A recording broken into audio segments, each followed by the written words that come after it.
لیکن اسلام آنے کے بعد اسے کہا گیا ابو جہل، اس لیے نہیں کہ اس کے پاس علم نہیں ہے، بلکہ اس لیے کہ اس نے بردباری اختیار نہیں کی، اس نے صبر کو تھاما نہیں، اس نے غور و خوض نہیں کیا، اسے تو صرف یہ چڑھی ہوئی تھی کہ میرا جو قبیلہ ہے یہ بنو ہاشم کے ٹکر گاہ ہے، اگر ان میں اگر نبی آ جائے تو ہم کہاں سے نبی لائیں گے؟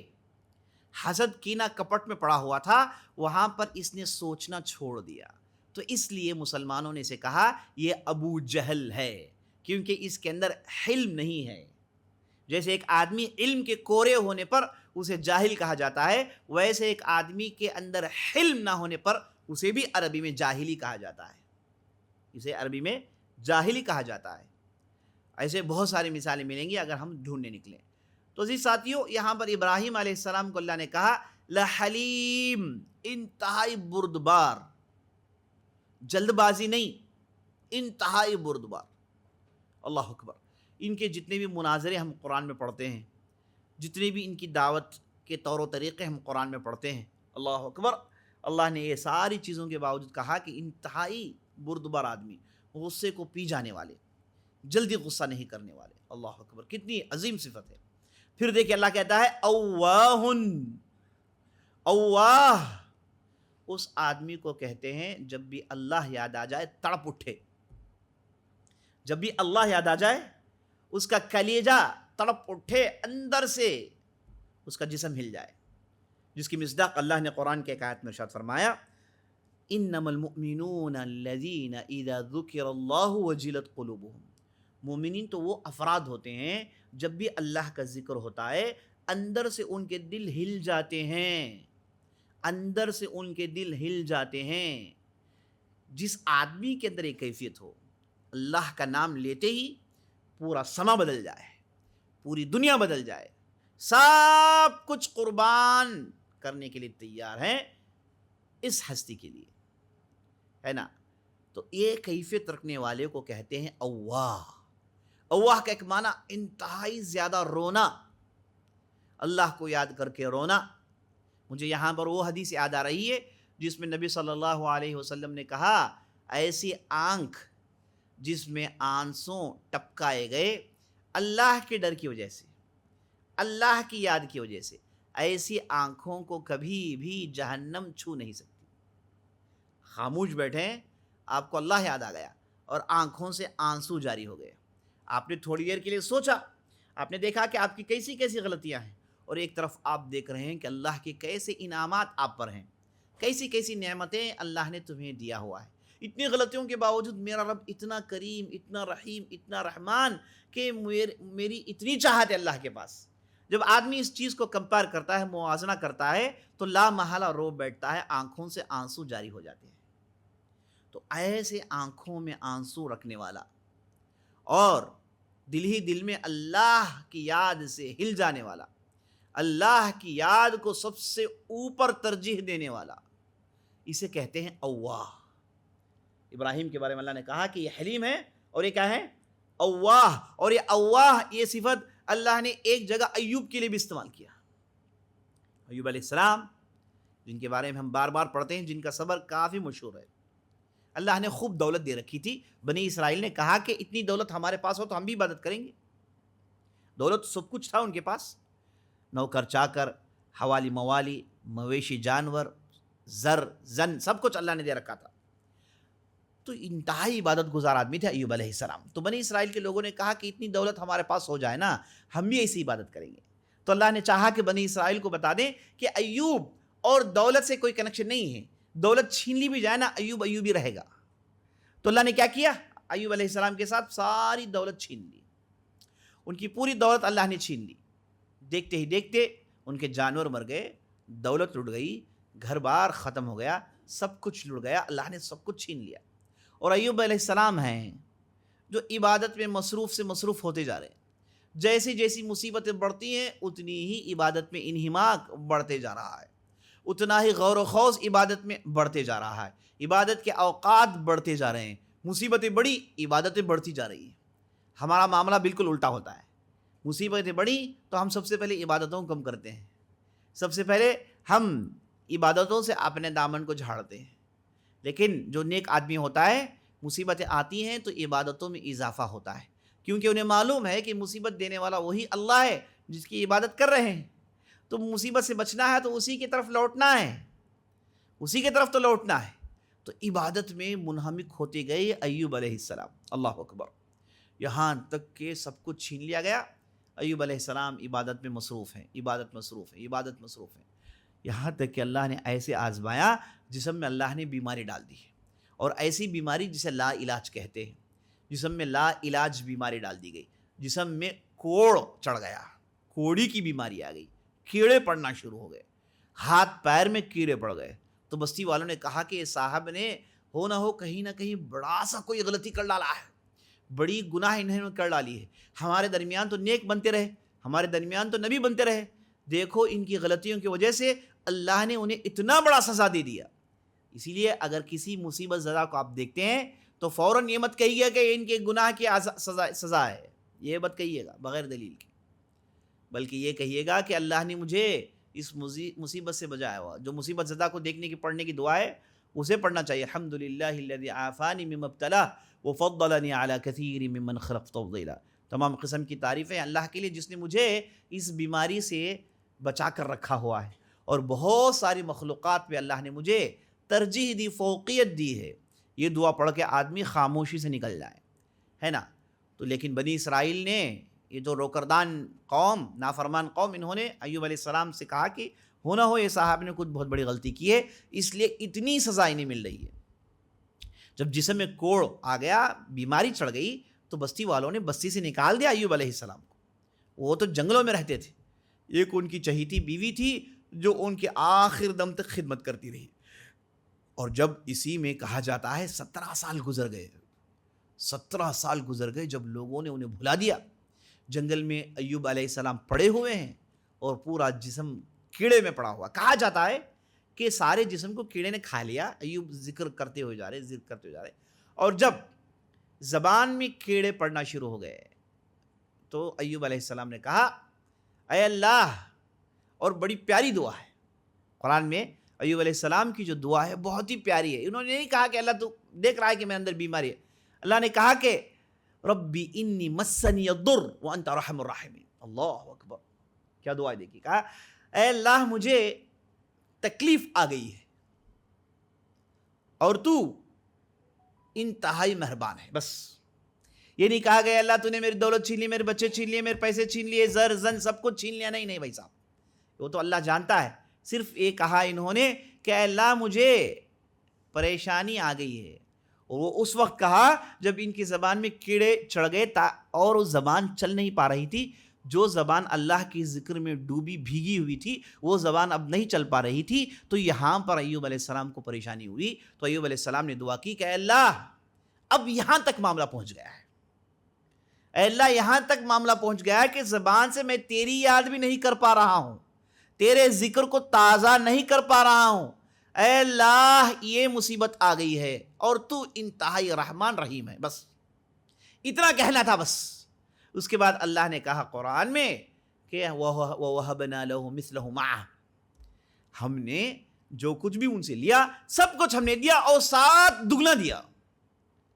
17 سال کے بعد ایوب علیہ السلام کو اللہ نے حکم دیا کہ آپ اپنے پیروں کو مارو، پیروں سے پانی کا فوارہ نکلے گا، اس میں نہا لینا. اور جب نہا رہے تھے تو آسمان سے اللہ نے سونے کی ٹڈیاں گرائیں، سونے کی ٹڈیاں گری، اور ایوب علیہ السلام واپس اپنے قوم کے درمیان آئے اسی حسین، اسی جمال کے ساتھ. اللہ اکبر. قوم والوں نے کہا کہ یہ کون ہے؟ ایوب نے کہا کہ میں ایوب ہوں، اللہ نے مجھے شفا دے دیا. اور واپس آئے، پھر شادیاں کی، پھر دولت جمع کی، پھر وہی ٹھاٹ بات جو پہلے تھے اس سے دگنا اللہ نے واپس کر دیا. اور جب اللہ سبحانہ و تعالیٰ نے ایوب کی تعریف کی تو اللہ نے کہا اوہ. ایوب بھی وہی لائن پر چلتے ہیں جو ابراہیم کا لائن ہے کہ اللہ کے طرف، اللہ کی یاد ہمیشہ تازہ. ان ابراہیم لحلیم اواہ منیب. اللہ اکبر. اناب ینیب انابہ فہو منیب. منیب اس آدمی کو کہتے ہیں جو کثرت سے توبہ کرتا ہے، جو کثرت سے توبہ کرتا ہے، اپنی غلطیوں کی تلافی کرتا ہے، غلطیوں کو یاد کرتا ہے، معافی مانگتا ہے، غلطیوں کو یاد کرتا ہے، معافی مانگتا ہے. اس آدمی کو منیب کہتے ہیں. اللہ نے ابراہیم کو کہا منیب، ارے بھائی صاحب ابراہیم کی کیا غلطیاں ہیں؟ ان سے ایسے کون سے گناہ سرزد ہو گئے؟ مومن بندہ جو ہوتا ہے نا وہ اپنے آپ کو ہمیشہ گنہگار سمجھتا ہے، وہ کبھی بھی یہ نہیں سمجھتا کہ بھائی میرا کھاتا گناہوں سے خالی ہے، کیونکہ معلوم ہے کہ انسان چاہے کسی بھی لیول کو پہنچ جائے وہ گنہگاری ہوتا ہے۔ کل بنی آدم خطا، آدم کا ہر فرد سب کا سب گنہگار ہوتا ہے۔ تو ابراہیم علیہ السلام کو اللہ نے کہا منیب، اور ابراہیم علیہ السلام تھے بھی ایسے ہی۔ اللہ نے ابراہیم علیہ السلام کو طرح طرح سے آزمایا، آزمائش کی گویا کہ بھوچاڑ ان پر اتار دی گئی۔ اتنے بڑے نبی ہیں، اتنا کچھ انہوں نے کیا، ان کی دعا دوسروں کے حق میں قبول ہوتی ہے، ہاتھ پھیرتے ہیں شفایاب ہو جاتے ہیں لوگ، اتنے بابرکت آدمی، لیکن لا ولد تھے، بچہ نہیں تھا ان کا کوئی بچہ نہیں تھا۔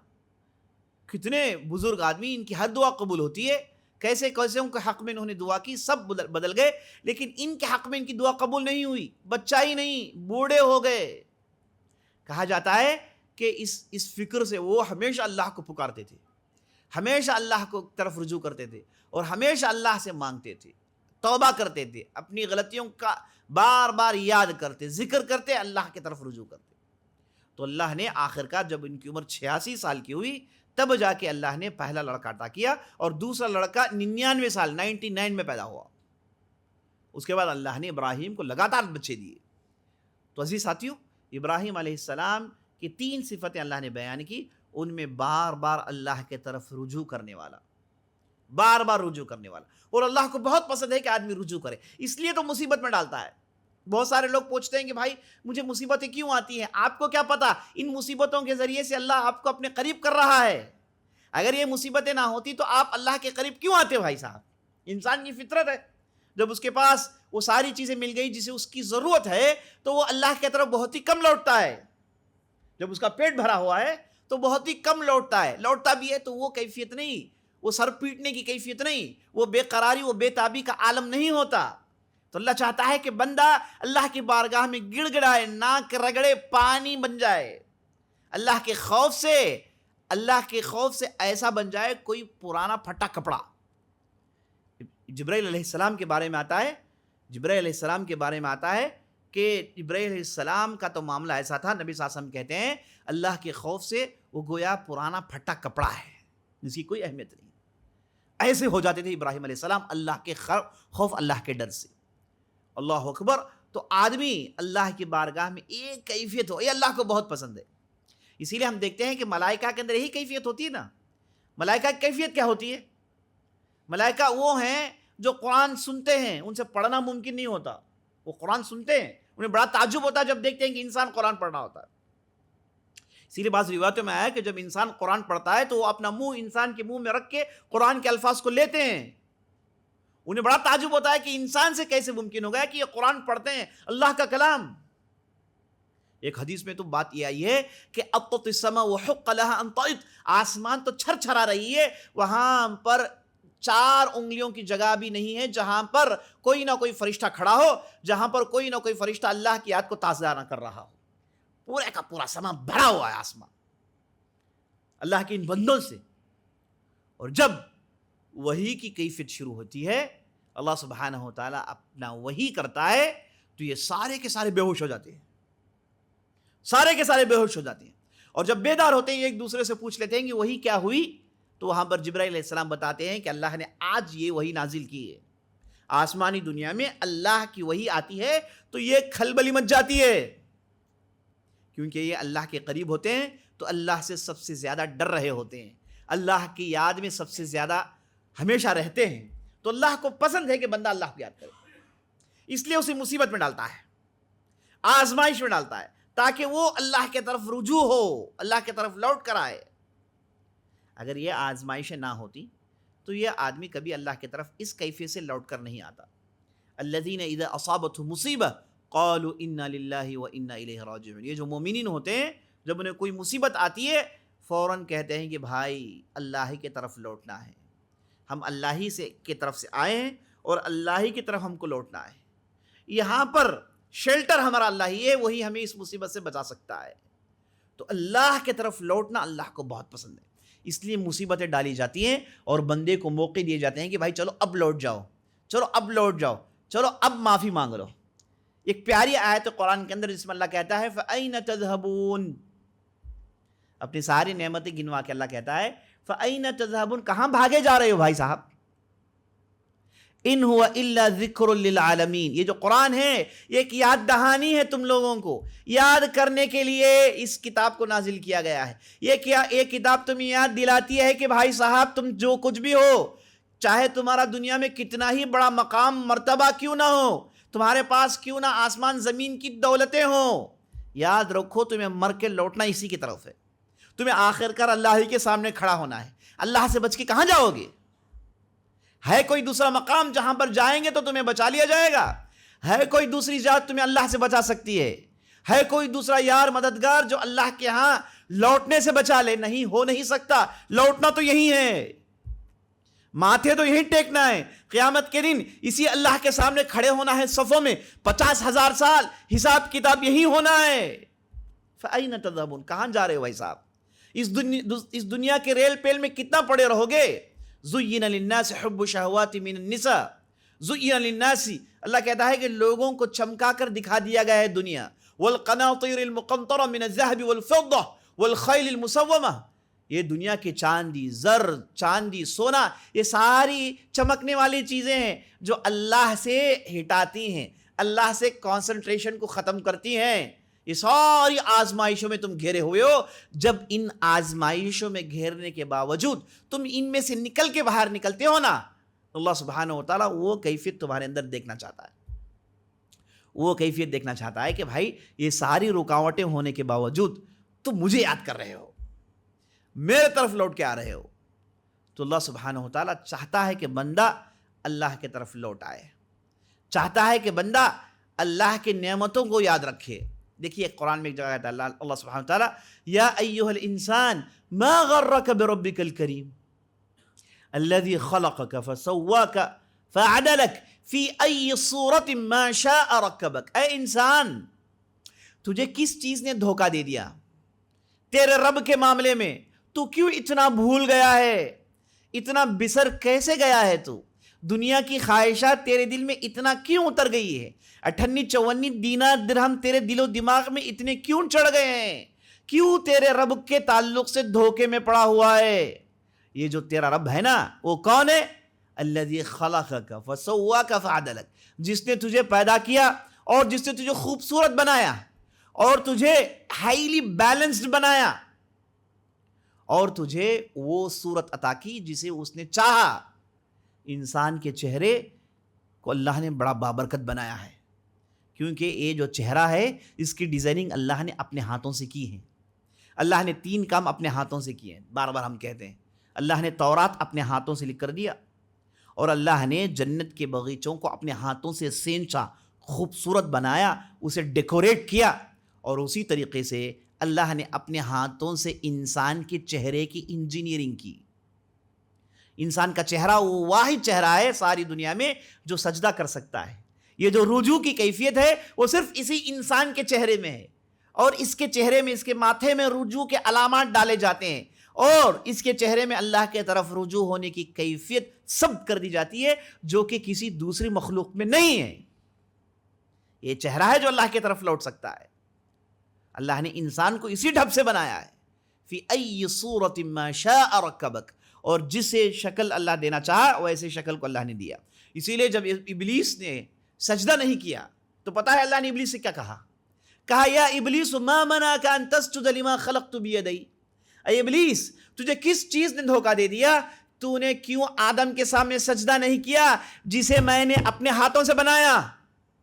اللہ نے کیا کہا؟ میں نے اسے اپنے ہاتھوں سے بنایا, تو پھر تو اس کے سامنے سجدہ کیوں نہیں کرتا؟ تجھے کس چیز نے دھوکہ ڈال دیا؟ تو جی ساتھیوں, انسان کو اللہ نے قرآن میں بار بار پکارا, اور اللہ نے بار بار کہا کہ لوٹ آؤ. توبوا الی اللہ جمیعا ایھا المؤمنون لعلکم تفلحون. اے لوگو جو ایمان لائے ہو, اللہ کے طرف لوٹو اور توبہ کرو. اللہ کے طرف لوٹو اور توبہ کرو. اللہ سبحانہ و تعالیٰ تمہارے توبہ کو قبول کرتا ہے. اللہ سبحانہ و تعالیٰ معاف کرنا پسند کرتا ہے. بندہ اللہ سے ہمیشہ جڑا رہے. اور اسی لیے دیکھیے ہماری شریعت میں, ہمارے اس اسلام میں اللہ کی اس چاہت کو ڈیزائن کیا گیا ہے. یہ جو 5 وقت کی نماز آپ دیکھتے ہیں، دنیا میں کوئی قوم نہیں پڑھتی اتنی نمازیں، کسی قوم کے پاس اتنے وہ ریلیجیس ہو نہیں سکتے۔ مسلمان میں ارریلیجیس کا ہونا تصور ہی نہیں ہے، پورا مسلمان ریلیجیس ہے، کیونکہ وہ 5 وقت کی نماز پڑھتا ہے۔ یہ ایک دن میں 5 مرتبہ جو گاڈ کو یاد کرے وہ ریلیجیس نہیں تو پھر کیا ہے بھائی صاحب؟ 5 مرتبہ کرتا کہ نہیں کرتا ہے؟ 5 مرتبہ 5 وقت کی نماز پڑھتا ہے، یعنی اس کی زندگی کو اللہ نے ایسے بنا دیا کہ وہ بائی ڈیفالٹ اللہ کی طرف رجوع کرتا رہے۔ یہ بہت بڑی نعمت ہے، بہت بڑی نعمت ہے۔ ہماری شریعت کی عبادات پر اور نظر ڈالیے، اس میں سب اللہ کی طرف لوٹنا ہے۔ ہم لوگ سجدہ کرتے ہیں، ہم جیسے سجدہ کرتے ہیں کوئی دوسرا نہیں کرتا۔ ہم لوگ رکوع کرتے ہیں، ہم جیسا رکوع دوسرا کوئی نہیں کرتا ہے نا۔ ہماری عبادات میں اطمینان، چین، سکون، پیس، کامنس، پولائٹنس، یہ ساری چیزوں کو اللہ نے رکھ دیا ہے تاکہ آپ چپ چپ کے اللہ کو یاد کریں۔ اس کے یہ سب کچھ ہونے کے باوجود، کیونکہ یہ ساری عبادتیں ہنگامی ہیں، پبلکلی کرتے ہیں آپ، اسی لیے کہا گیا کہ جو آدمی تہجد کے موقع پر اٹھتا ہے یہ اللہ کے نظر میں بڑا مقام رکھتا ہے۔ رات کی تاریکیوں میں جب سب سو رہے ہوتے ہیں، گہری نیند میں سو رہے ہوتے ہیں، یہ بندہ اٹھتا ہے، اپنی نیند کو چھوڑتا ہے، وضو کرتا ہے، کھڑا ہوتا ہے اللہ کے طرف رجوع ہونے کے لیے۔ اللہ اکبر، یہ ایسا مقام ہے، ایسا مقام ہے۔ اللہ سبحانہ و تعالیٰ اس کا پتہ ہے بدلہ کیسے دیتا ہے۔ اللہ کہتا ہے کہ بھائی صاحب تم جو بھی مانگتے ہو ہم دینے کے لیے تیار ہیں۔ رات کا آخری پہر ہے، جب آدمی کھڑا ہو گیا، اللہ سبحانہ و تعالیٰ پہلے آسمان کی طرف تشریف لاتے ہیں اور کہتے ہیں حل من سائل فاعطیہ، حل من مستغفر فاغفر لہ، ہے کوئی میری مغفرت مانگنے والا میں معاف کرنے کے لیے تیار ہوں، ہے کوئی سائل تو میں اس کے سوال کو پورا کرنے کے لیے تیار ہوں۔ یہ اسے بدلہ ملتا ہے جب وہ اکیلا کھڑا ہو جاتا ہے اللہ کے پاس۔ تو عزیز ساتھیو، ہماری پوری شریعت اسی کے آس پاس گھومتے ہیں کہ آپ کو اللہ کے قریب کیوں لائے۔ کیونکہ اتنے سارے ڈسٹرکشنز ہیں، اتنے سارے ڈسٹریکشنز ہیں کہ آدمی اسی میں رہ کے ختم ہو جاتا ہے نا۔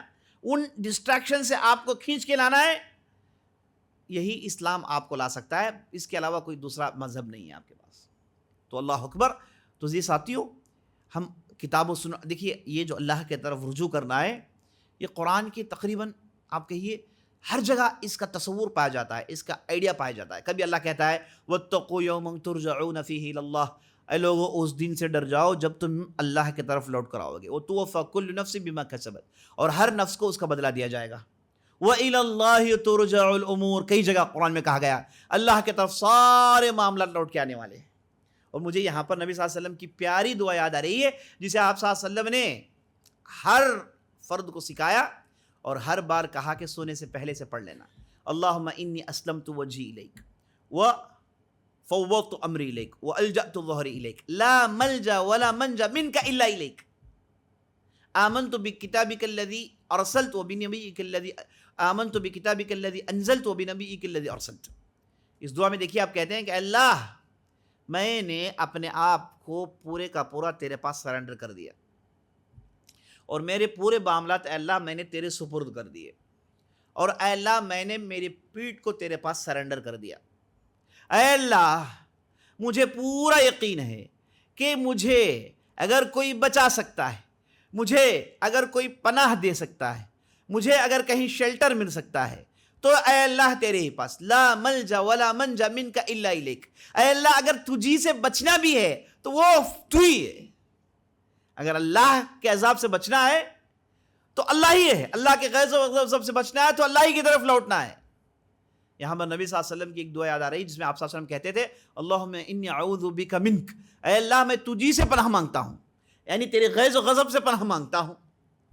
تو عزیز ساتھیو، یہ جو رجوع ہونا ہے اللہ کی طرف، اسے اللہ سبحانہ و تعالیٰ ایک جگہ تو اللہ نے کہا ففروا الی اللہ، اے لوگو دوڑو اللہ کی طرف، وسارعوا الی مغفرۃ من ربکم وجنۃ عرضها السماوات، اللہ کہتا ہے کہ اے لوگو مقابلہ کرو، آپس میں مقابلہ کرو میری مغفرت حاصل کرنے کے لیے اور اس جنت کو حاصل کرنے کے لیے جس کی کشادگی آسمان زمین سے زیادہ ہے، جسے ہم نے متقین کے لیے تیار کیا ہوا ہے۔ اور متقین کون ہیں؟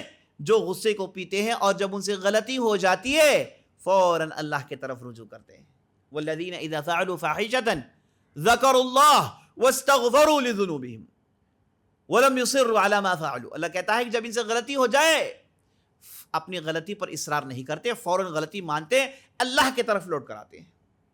یہ لوٹنا کب ہوتا ہے؟ جب آدمی سے غلطی ہو جائے، ہے نا، اگر اسے کوئی گناہ سرزد ہو جائے تو یہ دروازہ بڑا کھلا ہوا ہے کہ آپ واپس آ جا سکتے ہیں۔ بلکہ آپ کو واپس، یہاں تک کہ بعض روایتوں میں آیا ہوا ہے کہ نبی صلی اللہ علیہ وسلم کے پاس آخری زمانے میں لوگ آیا کرتے تھے، آ کر کہتے تھے کہ یا رسول اللہ مجھ سے فلاں غلطی ہو گئی۔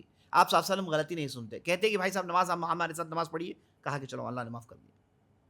یہ ایک صحابی نے آ کر کہ اللہ کے رسول میں نے فلاں غلطی کی، اس کے بعد میں نے توبہ کی، کیا اللہ میرے توبہ کو قبول کرے گا؟ نبی صلی اللہ علیہ وسلم نے کہا کہ ہاں قبول کرے گا۔ پھر کہتے ہیں کہ پھر وہی غلطی کرتا ہوں، پھر توبہ مانگتا ہوں، کیا اللہ توبہ قبول کرے گا؟ کہتے ہیں کہ کرے گا۔ پھر تیسری مرتبہ کہتے ہیں کہ اللہ کے رسول میں پھر اسی کی غلطی کرتا ہوں، پھر توبہ کرتا ہوں، کیا میرے توبہ کو قبول کیا جائے گا؟ نبی صلی اللہ علیہ وسلم کہتے ہیں کہ ہاں۔ چوتھی مرتبہ کہتے ہیں کہ اللہ کے رسول پھر تینوں مرتبہ توبہ کرنے کے بعد پھر مجھ سے وہی غلطی ہوئی، پھر میں توبہ کرتا ہوں، کیا میرے توبہ قبول کیا جائے؟ نبی صلی اللہ علیہ وسلم نے کہا ہاں۔ وہ صحابی کہتے ہیں ابو ہریرہ اگر وہ صاحب 100 مرتبہ بھی اسی سوال کو دہراتے رہتے، نبی صلی اللہ علیہ وسلم کا جواب وہی ہوتا، نبی صلی اللہ علیہ وسلم کا جواب وہی ہوتا، کیونکہ لوٹ کر آنے والا اللہ کے یہاں بڑا مقام رکھتا ہے، توبہ کر کے رجوع کرنے والا اللہ کی طرف بڑا مقام رکھتا ہے۔ تو عزیز ساتھیو، آج کے ہمارے اس مجلس میں تھوڑی دیر ہم نے اللہ کی باتوں کو سنا، ہم نے اپنے ایمان کو تر و تازہ کیا، یاد دہانی کی باتیں سنی، رجوع ہونے والی باتیں سنی۔ تو اللہ سے دعا کریے گا کہ اللہ سبحانہ و تعالی ہم اور آپ کو ابراہیم علیہ السلام کی ان صفات پر عمل کرنے کی توفیق بخشے، ہمارے اندر حلم، ہمارے اندر وہ اواہیت، ہمارے اندر وہ انابت ڈال دے، ہمارے اندر اللہ کی طرف رجوع ہونے کی وہ کیفیت ڈال دیں، ہمارے گناہوں کی تلافی مانگنے کی طاقت ہمارے اندر ڈال دیں، ہمیشہ اللہ ہی کے ہو کر رہیں، ہمیشہ اللہ کی چوکٹ ہی میں پڑے رہیں۔ اے اللہ ہمیں انہی لوگوں میں سے کر دے، آمین آمین یا رب العالمین۔ ھذا باللہ توفیق، وصلی اللہ علیہ نبینا محمد وعلی آلہ وصحبہ اجمعین۔ موضوع سے کوئی جڑی ہوئی باتیں تو پوچھ سکتے ہیں انشاءاللہ۔ سوال کر رہے ہیں جیسے سجدہ شکر ہوتا ہے، جب بھی کوئی بندے کو کوئی اللہ کی نعمت آئے تو وہ سجدہ شکر کرتا ہے، جو کہ جائز ہے۔ کیا اسی طریقے سے سجدہ توبہ ہے؟ نہیں، توبہ کے لیے کوئی سجدہ نہیں ہے، بلکہ یہ ہے کہ آدمی سے اگر غلطی ہو جائے، گناہ سرزد ہو جائے، تو وہ 2 رکعت نماز پڑھتا ہے نفل کی نیت سے، اور اس کے بعد توبہ کرتا ہے تو اللہ سبحانہ و تعالیٰ اس کی توبہ کو قبول کرتا ہے۔ تو یہ نماز ہے نا، نماز ہے جو 2 نفل نماز ہے جس میں آپ توبہ کرنے کی نیت کرتے ہیں، ہے نا، یہ ثابت ہے۔ لیکن صرف سجدہ توبہ کے لیے ایسا ثابت نہیں ہے، واللہ عالم۔ دعا میں نے جوڑ کے بتا دیا، اللہم انی اسلمت وجہی الیک، اے اللہ میں میرے چہرے کو تیرے سامنے تیرے حوالے کرتا ہوں، وفوضت امری الیک، اے اللہ میرے معاملات کو تیرے سپر کرتا ہوں، والجأت ظہری الیک، اے اللہ میں میرے پیٹھ کو تیرے طرف رکھ دیتا ہوں، ہے نا۔ اس کے بعد لا ملجا ولا منجا منک الا الیک، اے اللہ بچنا، شیلٹر حاصل کرنا، پناہ حاصل کرنا تجھ سے، وہ تو تیرے ہی طرف ہے، تیرے علاوہ کوئی اور طرف نہیں۔ پھر آپ کہتے ہیں آمنت بکتابک الذی انزلت، اے اللہ میں تیری کتاب پر ایمان لاتا ہوں جسے تو نے نازل کیا، وہ بھی نبیک الذی ارسلت، اور اس نبی پر ایمان لاتا ہوں جسے تو نے ہمارے طرف بھیجا۔ یہ ہے پورے دعا کا معنی جو آپ سونے سے پہلے پڑھتے ہیں۔ سونے سے پہلے بہت ساری دعائیں، ان میں سے ایک بہت اہم دعا ہے، واللہ اعلم۔ ٹھیک ہے، مجلس ختم کرتے ہیں، اللہ دعا کرتے ہیں ہم نے جو بھی کہا جو بھی سنا اس کے مطابق عمل کرنے کی توفیق بخشے۔ سبحان ربک رب العزۃ عما یصفون وسلام علی المرسلین والحمد للہ رب العالمین۔